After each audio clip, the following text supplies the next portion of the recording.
Hi guys, Robin here with WTI. Let's talk about this silicone dog bone shape for your resin work.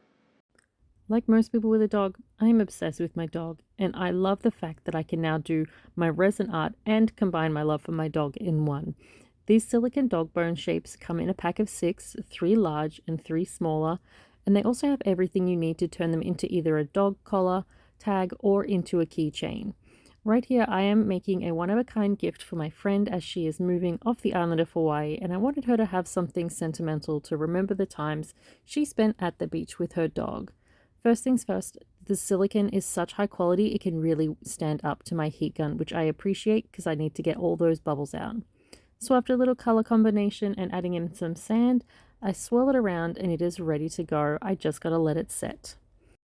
They make super nice little special gifts for friends, so something unique that they can't get anywhere else. So I love it. I think they're great, but that's just my point of view.